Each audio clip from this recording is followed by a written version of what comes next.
तो आज हम लोग बात करेंगे फंक्शनल लेवल स्ट्रेटजी की। तो इसके ऊपर मैं ऑलरेडी एक वीडियो अपलोड कर चुका था जनवरी 19 2020 को, जिसमें मैंने आपको बताया था कि बिजनेस लेवल स्ट्रेटजी क्या है, कॉरपोरेट लेवल स्ट्रेटजी क्या है, और आज हम लोग डिस्कस करेंगे कि फंक्शनल लेवल स्ट्रेटजी क्या है। तो इस वीडियो में मैं क्या आपको बता रहा था, मैं आपको ये बता चुका था, मैंने एग्जांपल आपको दिया था। मैं ये चाहूँगा कि ये जो फंक्शनल लेवल स्ट्रेटजी मैं आपको समझा रहा हूँ, इससे पहले मेरी ये वाली वीडियो आप ज़रूर देख लें। तो इससे मैंने आपको एग्जांपल दिया था कि भाई जैसे टाटा सन्स का हम लोगों ने एग्जांपल लिया था, है ना। मैंने कहा था टाटा सन्स जो है, टाटा सन्स इसको हम कहते हैं कॉरपोरेट लेवल, और इस लेवल पर जो स्ट्रेटजीज बनेंगी उसे हम नाम देते हैं कॉरपोरेट लेवल स्ट्रेटजी। नाउ पहले तो मुझे ये बताओ कि स्ट्रेटजी का क्या मतलब होता है। देखो, किसी भी जब कंपनी यहां पर होती है ना, इसे हम कहते हैं मिशन। मिशन यानी कि एट प्रेजेंट आप कहां पर हो और आपको यहां पहुंचना है, इसको हम कहेंगे विजन। तो मिशन से विजन तक पहुंचने के लिए जो भी स्टेप्स आप लेते हो उनको हम कहते हैं स्ट्रेटजीज। मिशन से विजन तक पहुंचने के लिए जो भी स्टेप्स आप लेकर के चलते हो उन्हें हम कहते हैं स्ट्रेटजीज। और सिंपली अगर मैं आपसे कहूं, जो भी आपका ऑब्जेक्टिव है वहां तक पहुंचने के लिए आप जो भी स्टेप्स लेते हैं उन्हें हम नाम देते हैं स्ट्रेटजीज का। तो मैं एग्जांपल लेकर के चल रहा था टाटा सन्स का। टाटा सन्स इसको हम कहते हैं कॉरपोरेट लेवल, और इस लेवल पर जो स्ट्रेटजीज बनती है इसे हम कहते हैं कॉरपोरेट लेवल स्ट्रेटजीज। इसके बाद मैंने आपको बताया था टाटा सन्स के नीचे आ जाएंगे अलग अलग इनके एसबीयूज, जिसे हम कहते हैं स्ट्रेटेजिक बिजनेस यूनिट्स, जैसे Tata motors, Tata Tanishq, Tata consultancy, Tata hotels. तो इन्हें हम कहते हैं बिजनेस। तो ये भी एक लेवल है, इसको हम कहते हैं बिजनेस लेवल, और इस लेवल पर जो स्ट्रेटजीज बनेंगी उन्हें हम नाम देते हैं बिजनेस लेवल स्ट्रेटजीज। अब हर एक बिजनेस का अपने अपने फंक्शंस होंगे। जैसे अगर मैं टाटा मोटर्स की बात करूं, तो भाई जो मोटर है, जो कार है, उसको बनाना पड़ेगा, उसके लिए प्रोडक्शन डिपार्टमेंट होगा। अब कार को बनाने के लिए पैसों की रिक्वायरमेंट होगी, फंड अरेंज करने के लिए फाइनेंस डिपार्टमेंट होगा। जब आपकी कार बन जाएगी, उसको बेचने के लिए आपको मार्केटिंग करनी पड़ेगी, तो मार्केटिंग डिपार्टमेंट होगा। आपकी कार किस मॉडल की होनी चाहिए, उसके लिए कुछ रिसर्च एंड डेवलपमेंट आप करेंगे, तो R&D डिपार्टमेंट होगा। तो इसी प्रकार से टाटा तनिष्क में भी ये सभी डिपार्टमेंट्स होंगे, टाटा कंसल्टेंसी में भी ये सभी डिपार्टमेंट्स होंगे, टाटा होटल्स में भी ये सभी डिपार्टमेंट्स होंगे। बिल्कुल।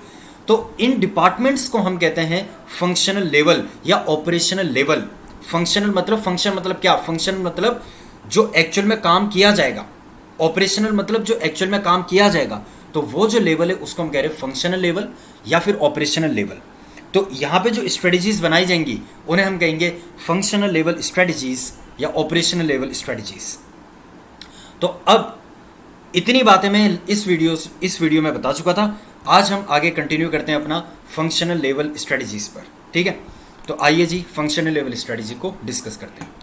ना फंक्शनल लेवल स्ट्रेटजी, जैसे कि अभी मैंने आपको बताया कि जो फंक्शनल लेवल पर हम लोग स्ट्रेटजीज बना रहे हैं अपने ऑब्जेक्टिव्स को अचीव करने के लिए, अपने विजन तक पहुंचने के लिए, उसे हम नाम देते हैं functional level strategy. Functional level strategy can be defined as day to day strategy which is formulated to assist in execution of corporate और business level strategies। तो जो corporate level strategies हैं, जो business level strategies हैं, उनको achieve करने के लिए हम लोग क्या करते हैं, जो भी डे टू डे एक्टिविटीज करते हैं अपने फंक्शनल लेवल पर, उन्हें हम नाम देते हैं फंक्शनल लेवल स्ट्रेटजी। जैसे टाटा सन्स ने बोला कि इस साल हमें इतना प्रॉफिट कमाना है, तो इस साल हमें इतना प्रॉफिट कमाना है, भाई मोटर वाले बिजनेस से इतना कमाना है हमें, और तनिष्क वाले बिजनेस से इतना कमाना है, कंसल्टेंसी वाले बिजनेस से इतना कमाना है, होटल वाले बिजनेस से इतना कमाना है। इन लोगों ने तो टारगेट सेट कर दिए ना। अब वो प्रॉफिट कैसे कमाना है वो तो फंक्शनल लेवल डिसाइड करेगा। मतलब टॉप लेवल तो हमें बता देगा कि साहब आप इतना प्रोडक्शन कर देना इस बार, इतनी सेल अचीव करने के लिए आपको इतना प्रोडक्शन तो करना पड़ेगा। अब अल्टीमेटली वो प्रोडक्शन तो हमें करना है ना फंक्शनल लेवल पर, तो वो इसीलिए क्या नाम दे रहे हैं, functional level strategy can be defined as day to day strategy which is formulated to assist in execution. Execution का मतलब होता है लागू करना ऑफ द कॉर्पोरेट और बिजनेस लेवल स्ट्रेटजीज। कॉर्पोरेट और बिजनेस ने तो बता दिया कि इतनी सेल आपको करनी है, भाई सेल तो अल्टीमेटली हमें करनी है ना, और हम कब करेंगे, जब प्रोडक्शन करेंगे। तो एग्जीक्यूशन लेवल हमारा है। These strategies are framed as per the guidelines given by the top level management. लेकिन जो फंक्शनल लेवल है वो किस अकॉर्डिंग काम करेगा? जो टॉप लेवल मैनेजमेंट हमें टारगेट देगा। टॉप लेवल मैनेजमेंट ने कहा इतनी सेल इस बार होनी चाहिए, तो उतनी सेल के अकॉर्डिंग हम अपना प्रोडक्शन करेंगे। Functional level strategy is concern with the operational level decision making called tactical decisions for various functional areas such as production, marketing, research and development, finance and personnel। तो इसको एक एक करके हम डिस्कस करते हैं। मार्केटिंग, जैसे मैंने आपको बताया था ना कि कॉर्पोरेट लेवल, फिर बिजनेस लेवल, फिर फंक्शनल लेवल, अलग अलग फंक्शंस होते हैं। मार्केटिंग करना, सेल्स करना, पर्सनल मतलब जो एम्प्लॉयज़ होते हैं, रिसर्च एंड डेवलपमेंट, है ना। अच्छा, तो अब मार्केटिंग के बारे में पढ़ते हैं। मार्केटिंग डिपार्टमेंट का क्या काम है? The most important part of marketing strategy is the marketing mix, which covers all the steps a firm can take to increase the demand for its product। भाई खुद बताओ, आप खुद बताओ, अगर आप मार्केटिंग डिपार्टमेंट में हो और मैं आपसे पूछूं मार्केटिंग वालों को क्या काम होता है, तो मार्केटिंग वालों को क्या काम होता है? To increase the demand of its product. जो आपका प्रोडक्ट है उसकी डिमांड को इंक्रीज करना, तो उसके लिए आप मार्केटिंग करते हैं। फॉर इम्प्लीमेंटिंग द मार्केटिंग, अच्छा यहाँ पे एक टर्म आ रहा है मार्केटिंग मिक्स। मार्केटिंग मिक्स मतलब होता है कि जो आप अलग अलग आपके मार्केटिंग के टूल्स होते हैं उनको यूज़ करते हुए जब आप अपने प्रोडक्ट की डिमांड को बढ़ाते हैं। ठीक है, इतना इसके डिटेल में जाने की जरूरत नहीं है, आप सिंपली लिख दो मार्केटिंग का सिंपल सा क्या मतलब है कि भाई वो सभी मेथड्स जो हम लोग फॉलो करते हैं in order to increase the demand of our product. ठीक है, for implementing a marketing strategy first of all the company's situation is analysed thoroughly by SWOT analysis. SWOT का फुल फॉर्म क्या होता है? SWOT, SWOT, strength, weakness, opportunity, threat analysis. अच्छा, जैसे मैं आपके सामने एग्जांपल रखूं, जैसे मैं टाटा मोटर्स की बात करूं, तो जब ये नैनो कार आई थी ना, टाटा नैनो इनका सबसे बड़ा फेलियर माना जाता है टाटा कंपनी का। क्यों? क्योंकि इन लोगों ने मार्केटिंग ठीक से नहीं करी। इन लोगों ने क्या बोला? लख टकिया कार, 1 लाख रुपए की कार, 1 लाख उन्होंने इतनी बार बोला और इसके ऊपर चुटकुले भी बनने लग गए कि इंसान वैसे गरीब नहीं दिखता। टाटा नैनो पहली कार है जब इंसान कार खरीदने के बाद गरीब लगता है। तो अगर टाटा नैनो सड़क पर चल रही है तो हमें लगता है कि यार इस बंदे के पास पैसा नहीं है, इसलिए इसने टाटा नैनो खरीदी। तो यहां पे मार्केटिंग एकदम उल्टी पड़ गई। तो मार्केटिंग बहुत सोच समझ करके करनी चाहिए।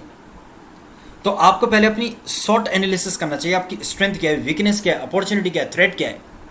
That was the threat. आप 1 लाख की कार कह रहे हैं, ये थ्रेट है अपने में ही। क्योंकि इंडियंस अपने को क्या समझते क्या मतलब, हम लोगों के अंदर एक एटीट्यूड होता है, एक ईगो होती है कि यार अगला बंदा हमें गरीब क्यों समझे। अगर हम एक्चुअल में हैं वो अलग बात है, बट समझे क्यों हमें, तो हम वो वाली कार नहीं खरीदेंगे, चाहे लोन लेकर के हमें महंगी कार खरीदनी पड़े। शॉप करते हैं ना हम लोग, तो वाला कार वाला प्रोजेक्ट उनका फेल हो गया। ऐसी एक और एग्जांपल लेकर के चलो। मान लीजिए आप कोचिंग इंस्टीट्यूट रन कर रहे हैं और आजकल टाइम आ चुका है भाई, यूट्यूब में भी काफ़ी बढ़िया टीचर्स हैं और ऑनलाइन जो पढ़ा रहे हैं ऑनलाइन प्लेटफॉर्म्स पर कम फीस में बढ़िया कंटेंट दे रहे हैं कई टीचर्स। अब आप अपनी मार्केटिंग कर रहे हैं फेस टू फेस क्लास की। आप बताओ, ये आपको मार्केटिंग करनी चाहिए फेस टू फेस क्लास की? उसमें भी आप कह रहे हैं फेस टू फेस क्लास में 15,000 रुपये की फीस इस पर्टिकुलर सब्जेक्ट की, और वही ऑनलाइन में घर बैठे बैठे वो 5,000 रुपये में बढ़िया टीचर पढ़ा रहे हैं। तो आप अपनी मार्केटिंग गलत करें ना। तो सबसे पहले आपको एनालाइज करना चाहिए अपनी स्ट्रेंथ, वीकनेस, अपॉर्चुनिटी, थ्रेट। आप अपनी भी करो और अपने कॉम्पिटिटर की भी करो, तब जाकर के आपको अपनी मार्केटिंग करनी चाहिए। There are number of strategic marketing techniques such as social marketing.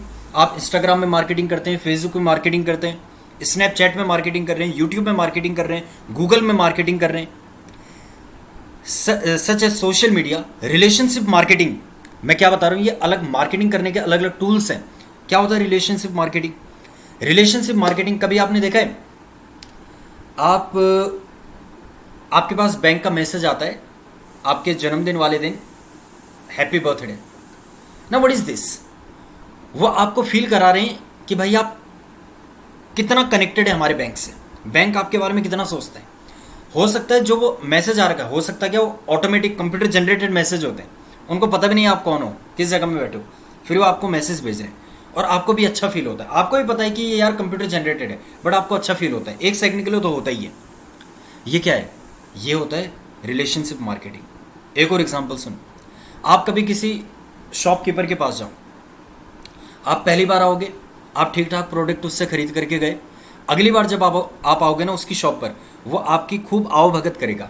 वो कहेगा छोटू जाओ मैडम के लिए कुछ ठंडा गर्म लेकर के आओ, कोल्ड ड्रिंक वगैरह कुछ लेकर के आओ। अब आपको क्या फील होगा, आप जब भी कुछ उस प्रोडक्ट को खरीदने के बारे में सोचेंगे ना, आप उसी दुकान के बारे में सोचेंगे, आप फिर अगली बार उसी दुकान में आओगे, आप अपने फ्रेंड्स को भी उसी दुकान में लेकर के आओगे, रिलेटिव्स को भी उसी दुकान में लेकर के आओगे, 4 लोगों में आप इस दुकान की मार्केटिंग करके आ जाओगे। That is called as the relationship marketing. Service marketing, बड़ी सर्विस मार्केटिंग, जहां पे आप अपने प्रोडक्ट की मतलब टेंजेबल चीज की मार्केटिंग नहीं कर रहे, इंटेंजेबल चीज की मार्केटिंग कर रहे हैं। जैसे अगर मैं बिस्लेरी का एग्जांपल लूं, तो बिस्लेरी ये नहीं कहता कि मेरा पानी खरीदो भैया, ये किस तरह से मार्केटिंग करेगा, ये कहेगा कि नॉर्मली एक रिसर्च आ रखी है, जब आप नॉर्मल वाटर पीते हैं ना तो उसमें इतने अलग अलग बैक्टीरियाज होते हैं कि आपको इतनी तरह की बीमारियां हो सकती हैं। अब आप अपने से क्या पूछेंगे कि चलो भैया बिस्लेरी का ही पानी पी लेते हैं। या जैसे कोई जिम वाला होगा तो वो आपको ये नहीं बोलेगा हमारे जिम में आओ, वो बोलेगा जिम जाने के क्या फ़ायदे होते हैं, अगर आप हेल्दी लाइफ स्टाइल को फॉलो करते हो तो उसके क्या फ़ायदे होते हैं। तो वो इसको हम कहते हैं सर्विस मार्केटिंग, ठीक है। जो इंटेंजेबल चीज़ है उसकी वो मार्केटिंग कर देते हैं। तो ये मार्केटिंग वाले में आप याद रखेंगे। इसी प्रकार से फाइनेंस। अच्छा मुझे ये बताओ, प्रोडक्शन डिपार्टमेंट प्रोडक्शन तभी करेगा ना जब उसके पास औजार होंगे, मशीन होगी। मशीन आपके पास तभी आएगी ना जब आपके पास फाइनेंस होगा, पैसा होगा, फंड होगा। तो उसके लिए एक अलग डिपार्टमेंट बना होता है, फाइनेंस डिपार्टमेंट।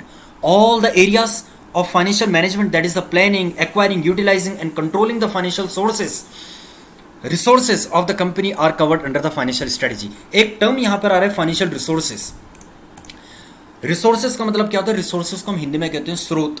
फाइनेंशियल मतलब कि ये फंड हमारे पास कहां से आएगा, ये पैसा हमारे पास कहां से आएगा। अच्छा मुझे खुद बताओ, एक कंपनी फंड कहां कहां से अरेंज कर सकती है। वो बैंक से लोन ले सकती है, वो पब्लिक से पैसा ले सकती है, जिसको हम आईपीओ, इनिशियल पब्लिक ऑफर या फॉलोअन पब्लिक ऑफर के नाम से जानते हैं। जब आपने सुना होगा यार इस कंपनी के मैं शेयर खरीद रहा हूं, ठीक है, इस कंपनी का आईपीओ आ रहा है, तो वो क्या है, वो भी एक फाइनेंशियल सोर्स है कंपनी के लिए। कंपनी फॉरेन मार्केट से भी पैसा ले सकती है, और कंपनी कहां से पैसा लग सकती है, कंपनी गवर्नमेंट से ग्रांट ले सकती है, कंपनी लोन ले सकती है पब्लिक से, जिसको हम डिवेंचर्स कहते हैं। तो ये सभी क्या है, ये हमारे फाइनेंस अरेंज करने के सोर्सेज हैं।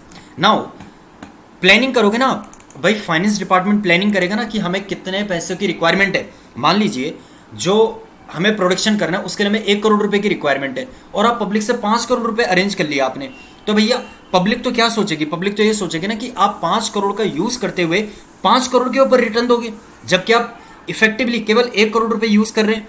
अब अगली बार क्या होगा, जब आप पब्लिक के पास जाएंगे ना, पब्लिक आपके ऊपर भरोसा नहीं करेगी। पब्लिक तो बोलेगी पिछली बार हमने 5 करोड़ रुपए दिए थे, आपने तो हमारे पैसे डुबा दिए, आपने तो केवल 1 करोड़ रुपए के ही ऊपर हमें रिटर्न दिया।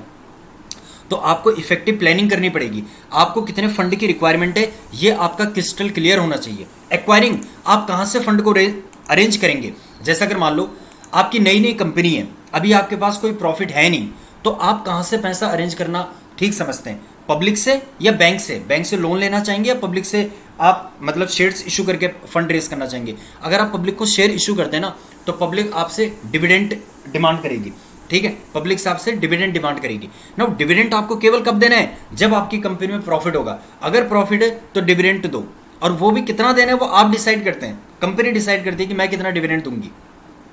अगर कंपनी में कोई प्रॉफिट नहीं है तो आपको डिविडेंड देने की जरूरत नहीं है। लेकिन ऑन दी अदर हैंड, अगर आपने बैंक से लोन ले रखा है तो आपको टाइम टू टाइम इंटरेस्ट पे करना पड़ेगा, और एक टाइम के बाद आपको उनका पैसा रिपे करना पड़ेगा। इवन आपकी कंपनी में कोई प्रॉफिट नहीं है, नहीं भी है, तो आपको ये डिसाइड करना पड़ेगा कि आप कहां से पैसा अरेंज करेंगे। यूटिलाइजिंग, यूटिलाइजिंग का मतलब आपको वो पैसा कहां यूज करना चाहिए, ठीक है, आपको पैसा कहां यूज करना चाहिए ये भी आपको देख करके चलना पड़ेगा। कंट्रोलिंग, कंट्रोलिंग का मतलब क्या है भाई, कंट्रोलिंग का मतलब है कि जिस पर्पस के लिए हमने फंड रेज किया था, क्या उसी तरीके से हम फंड को यूज कर पा रहे हैं या नहीं कर पा रहे। मतलब जिस पर्पस के लिए हमने फंड रेज, ये तो सिंपल है ना। कंट्रोलिंग का मतलब क्या हो गया कि जो सोच करके हमने फंड को रेज करा था, क्या उसी तरीके से हम फंड को यूज कर पा रहे हैं या नहीं कर पा रहे, क्या हम गलत तरीके से फंड को यूज तो नहीं कर रहे। तो ये सारा फाइनेंस डिपार्टमेंट का काम होता है। ह्यूमन रिसोर्स, ह्यूमन रिसोर्स मतलब जो हमारे एम्प्लॉयज हैं। Human resource strategy covers how an organization works for the development of the employees and provides them with opportunity and working condition so that they will contribute to the organization as well. अब मैं इसका example आपको दूं कि human resource कितना important होता है। आपने देखोगे कोटा जो है राजस्थान में, यहाँ पे ये कोचिंग वगैरह प्रोवाइड करते हैं।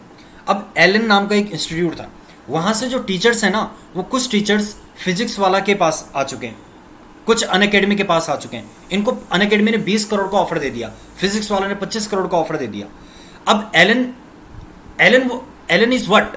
एलन अपने से एलन थोड़ी बन गया। वहां पे जो टीचर्स हैं, उनकी जो क्वालिटी, उनका जो पढ़ाने का तरीका, उससे एलन बन रहा है ना। तो आपको अपने ह्यूमन रिसोर्स को बहुत सलीके से रखना चाहिए, ठीक है। तो वही बात यहाँ पे आ रही है, human resource strategy covers how an organisation works for the development of the employ. आपको अपने एम्प्लॉय के डेवलपमेंट के लिए काम करना चाहिए। And provide them with the opportunities, आपको उनको प्रमोशन की अपॉर्चुनिटीज देनी चाहिए। वर्किंग कंडीशन उनका ठीक होना चाहिए, ठीक है ना, so that they will contribute to the organisation. ऐसा ना हो कि एम्प्लॉय जो वो दुखी बैठ रखा है, ठीक है। तो एक अच्छा उनको आप एनवायरनमेंट दो, अच्छा पे करो उसको, ठीक है ना। वर्क लाइफ बैलेंस अच्छा रखो। जब उसको छुट्टी चाहिए, अपने परिवार के साथ घूमना चाहता है, दे दो बेचारे को छुट्टी, अगले दिन आकर के डबल मेहनत से काम करेगा, ठीक है। प्रोडक्शन में मैं आपको बता चुका हूँ, production strategy focuses on overall manufacturing system, ठीक है भाई। मैन्युफैक्चरिंग सिस्टम के ऊपर ध्यान देगा ना प्रोडक्शन वाला। अब आपका जो ये मशीनरी है बहुत पुरानी है, तो आप इफेक्टिव प्रोडक्ट थोड़ी बना पाएंगे। आपका कॉस्ट ऑफ प्रोडक्शन ज़्यादा आएगा। अगर आपका कॉस्ट ऑफ प्रोडक्शन ज़्यादा आएगा, आपका प्रॉफिट मार्जिन कम होगा। प्रॉफिट मार्जिन कम होगा तो अल्टीमेट ओवरऑल प्रॉफिट आपका कम होगा। ओवरऑल प्रॉफिट आपका कम होगा तो आप उस प्रॉफिट्स को कैसे यूज़ करेंगे भाई? आपको अपने एम्प्लॉय की सैलरी भी देनी है, आपको डे टू डे खर्चे भी मेंटेन करने हैं, और फिर आपको फर्दर ग्रोथ भी अपनी कंपनी की करनी है। तो अल्टीमेटली आप अपने कॉम्पिटिटर से पीछे रह जाएंगे। तो प्रोडक्शन डिपार्टमेंट जो मैन्युफैक्चरिंग सिस्टम के ऊपर ध्यान दे, कहीं हमारी जो मशीन वगैरह बहुत पुरानी तो नहीं हो गई हैं। Operational planning and control, logistic and supply chain management, ये तो बहुत इंपॉर्टेंट है। Logistic and supply chain management, देखो अगर मान लो मार्केट में जो हम प्रोडक्ट बेच रहे हैं, जो हमारे रिटेलर्स हैं, उनके पास मान लो रिटेलर को मैंने 1000 आइटम्स का स्टॉक दिया। अब जब 0 आइटम हो जाएंगे तब वो मुझे कहेगा कि साहब हमारे यहाँ पे स्टॉक खत्म हो गया। तो उस उतने में क्या होगा भाई, स्टॉक तो मेरा मार्केट में है ही नहीं। तो मैं उसको क्या बोलूंगा कि देखो मैंने आपको ना 1000 आइटम्स का स्टॉक दे रखा है। अब एक काम करना, जैसे ही आप 200 की लिमिट में पहुंच जाओगे ना, मुझे ऑर्डर दे देना। अब जब तक वो 200 वाला 0 तक पहुंचेगा तब तक मैं आपके यहाँ पे माल पहुंचा दूंगा और मेरा स्टॉक जो है वो हमेशा मेंटेन रहेगा। तो ये सप्लाई चेन मैनेजमेंट करना बहुत इंपॉर्टेंट है। अगर वहां पे गैप रह जाएगा, ठीक है, तो दूसरा प्रोडक्ट मार्केट में अटैक कर जाएगा, ठीक है। तो इस बात को आपको ध्यान में रखना चाहिए। The primary objective of the production strategy is to enhance the quality. आपको क्वालिटी के ऊपर ध्यान देना चाहिए। अभी आपने देखा होगा सोनीपत में जो कंपनी हो, कप सिरप वाली कंपनी, अफ्रीका में जो है 66 लोगों की डेथ हो गई। अब कितनी नेगेटिव पब्लिसिटी भी होगी इस कंपनी की, है ना। कप सिरप लेने से अब हम भी डरेंगे। तो आपको अपनी क्वालिटी के ऊपर ध्यान देना चाहिए। ऐसे एक बार आपने मैगी का एग्जांपल लिया होगा कि उसमें पता नहीं कौन सा जो उन्होंने इंग्रेडिएंट था वो ज़्यादा यूज़ कर लिया था। फिर मैगी को, नेस्ले कंपनी को, मैगी कंपनी को अपने क्या करना पड़े, सारे प्रोडक्ट्स से वापस बुलाने पड़े मार्केट से, ठीक है। तो आपको क्वालिटी के ऊपर पहले ध्यान देना चाहिए। Increase the quantity and reduce the overall cost of the production, ये बात मैं आपको पहले ही बता चुका था। रिसर्च एंड डेवलपमेंट, R&D के ऊपर भी आपको ध्यान देना चाहिए ना। The research and development strategy focuses on innovating and developing a new product and improving the old one. आपको पता ही ये बात। अब जैसे अगर मैं बात करूं आज की डेट में जो इलेक्ट्रॉनिक कार्स का टाइम है वो आ चुका है। अब जितनी भी ऑटोमोबाइल्स कंपनीज हैं, मैं क्या कह रहा था, हाँ, तो जितनी भी आपकी ऑटोमोबाइल्स कंपनीज हैं, अगर ये टाइम से इलेक्ट्रॉनिक व्हीकल्स के ऊपर शिफ्ट नहीं करती अपनी टेक्नोलॉजी, तो ये मार्केट से आउट हो जाएंगी। ये बात मैंने आपको बताई है। अच्छा देखो आगे कहता है, product development, market penetration as such business strategies which require the introduction of new products and significant changes in the old one. अगर मैं मार्केट पेनिट्रेशन की बात करूं तो यहाँ पे मैं जियो को एग्जांपल आपको देना चाहूंगा। What is the market penetration? Market penetration का मतलब होता है कि मार्केट में एंटर हो जाना, पहले फ्री करना और बाद में कॉस्ट चार्ज करना, बाद में प्राइस चार्ज करना। जियो ने क्या करा था 2015 में, जब वो अपना जियो सिम लेकर के आया था तो पहले फ्री में उसने बांटा सबको। अब आज के रेट में क्या करता है, वो नेट का भी चार्जेस करता है, वो सिम का भी चार्ज करता है। अगर आपको मालूम हो, जो जियो, रिलायंस जियो इन्फोकॉम लिमिटेड कंपनी है, ये ऑलरेडी 2007 में इनकॉर्पोरेट हो चुकी थी। यानी कि कंपनी आपकी 2007 में बन चुकी थी और प्रोडक्ट इन्होंने लॉन्च कब करा, 2015 में। इतने ये 5-8 साल तक इन्होंने क्या करा, अपने R&D के ऊपर काम किया। कितने टावर्स हमें लगाने पड़ेंगे, कितनी वायर हमें बिछानी पड़ेगी, वो सारा काम ये इन कितने साल में कर रहे थे, 7-8 साल में यही काम इन लोगों ने करा। तो वो यही कह रहे हैं कि अगर मार्केट पेनिट्रेशन जो ये स्ट्रेटजीज हैं ये आप तभी सक्सेसफुली इंप्लीमेंट कर पाएंगे जब आप अपने R&D के ऊपर ध्यान देंगे, ठीक है। So the research and development strategy focuses on innovating, innovation के ऊपर ध्यान दो ना। जैसे अब आप अपने इलेक्ट्रॉनिक कार के ऊपर शिफ्ट करो, डेवलपिंग, क्योंकि उसी का टाइम है ना, एनवायरमेंट को प्रोटेक्ट करना है। Developing a new product and improving the old one, old product को इंप्रूव करो। अगर नोकिया कंपनी की बात करें तो नोकिया क्यों सर्वाइव नहीं कर पाया, वो इनोवेशन के ऊपर उसने खर्चा नहीं किया। तो that with this I am done with my functional level strategies. Thank you so much, bye bye.